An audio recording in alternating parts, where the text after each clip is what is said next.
been growing that for like the past 5 years. And it's been a hell of a journey, going from like starting out of my dad's lawn care trailer to now actually being able to live my life for the first time. I really love to hear all of that. And this is a rarity in the moving world. You started when you were 17 years old. And I want to hear a little bit about that. So, I mean, my business journey really started when I was 16. I remember, in high school, like I didn't know like what success looked like, but I just knew I wanted to be successful.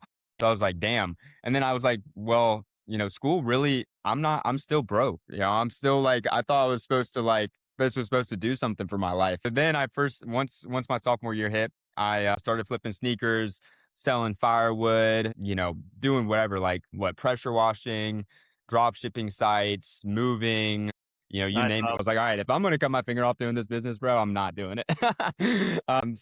Then anyways, moving stuck. And then, that was 17 when I started the moving side hustle. Like I remember I saw a sign on the side of the road. It said it was 2 men in a truck and it was 119 per hour for two guys in one truck.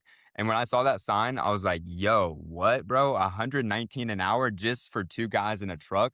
Like it blew my mind at the time. I was like, dude, I'll charge $100 an hour and I'll provide. What I did was I offered two guys and two trucks. So two guys, two trucks, like offering that because I had two trailers, two lawn care trailers my dad had. So I was like, so what if I just offered more value and sold my service for less? So that's what I first did, and did that with some buddies.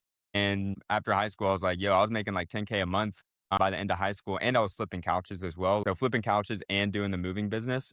And dude, I was like, all right, I'm making 10K a month. I don't really know what I'm doing, but dude, let's just rip it. I'll take a gap year, figure it out. And just never went back, never looked back. what made moving stick over everything else for you. I mean, the moving industry, it's really interesting because everybody I talked to, I remember being back in the day when I was moving furniture and we were really, actually like it was a side hustle at first, and then I kind of turned it into like a real company. And once I started meeting people in the industry, once you get into the moving industry, I mean, there is so much demand, it sucks you in. I really want to run a moving company. It's like, dude, this industry sucks you in. It's like because you just get constant calls. I posted on Facebook a few times and like I was getting calls. I also started in 2021. So I guess it was kind of like the perfect time to start.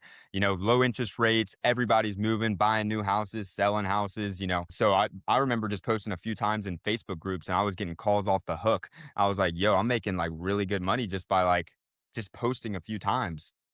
Yeah, no, I got sucked into it and it was making me the most money at the time. So I quit everything else and was like, all right, let's just run with the moving and see what happens. Cause I didn't, like I said, I had no skills at the time, like zero.